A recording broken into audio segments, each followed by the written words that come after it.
The family caregiver is the literal backbone of our care economy. Yet so often I think that family caregivers feel invisible.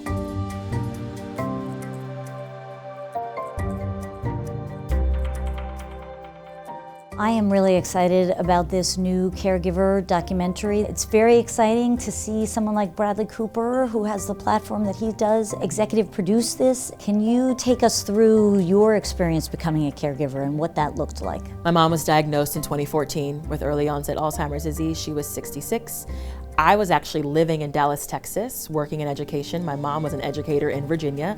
And so for the first 5 years, I was a long distance caregiver, traveling back and forth every few weeks. But I knew that as soon as we got that formal diagnosis that I would absolutely step in to care for my mom because she raised me, and in raising me, she sacrificed so much. I'm also an only child and she's a single mom, so there was no one else, right? Like if I didn't step up, no one else would. It's amazing, and she's got to be incredibly proud of what you're doing and what you've done. Seeing yourself in the documentary among the stories of other caregivers, did that give a sense of community? Did that remind you, hey, there's a lot of us here and we can connect and support one another? Every time a video was posted or a short film was posted, I was like, wow, our stories are actually pretty similar. Yes. Or there are things or challenges that we've both had that actually connect us even more. And so I think films like this one amplifies our stories, right? It gives voice to the realities of our experiences so that people can ask more questions. People can operate with greater empathy. Otsuka is particularly proud to be the lead founding sponsor of the film, because you cannot be a company that is a healthcare company and not consider caregivers, who are such a critical component and part of the system. This documentary comes at a time that this issue is so relevant. Columbia published a report that basically looked across the US and said nearly half of our states are on the precipice of a caregiving crisis. We have a shortage in healthcare workforce, so even more pressure on caregivers.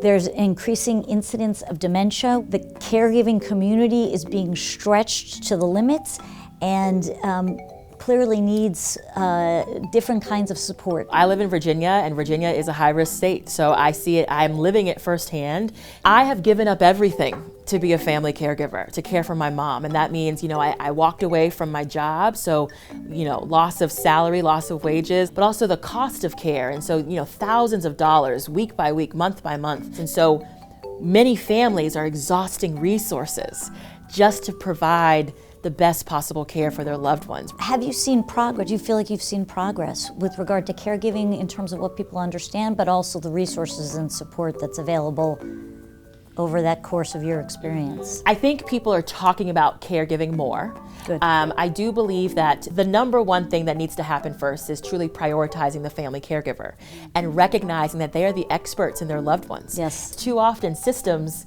policies, laws are being created without communicating with the family caregiver. It makes so much sense. We're creating solutions here and we haven't even talked to those who are really dealing with the problems. And I know caregivers in general are not good at focusing on themselves, even though I've heard you advocate for that quite a bit. Can you share a little bit from your experience of sort of how this has affected Jessica? Yeah, caregiving is, when you're saying yes to care for someone, especially for me, like my mom, it's like, I'll do anything for her, right? Like, of course you're gonna do the selfless thing. So, yes. But oftentimes that means you're putting your own needs on the back burner. And I think for so long, I was trying to make sure I was seen as competent. I was seen as, ready for promotions. I could still work, but I could also travel and fly back and forth. Like I was doing it all. And in the midst of doing that, I was overloaded with anxiety. And in that moment, it was like, if I don't slow down to prioritize Jessica, I'm not gonna be here to care for my mom. Self-care, it's not selfish. Self-care is critical to your well-being and thriving. It's necessary. It's Yes. sort of like the oxygen bag from the airplane, right? Exactly. I think that's a really important message for caregivers to hear. So, really urging everybody to see this documentary, as I know you are too. It's available right now, streaming at pbs.org and the PBS app, and I hope as many people as possible get a chance to see it. Me too. It's worth watching. All 2 hours of it. Yes.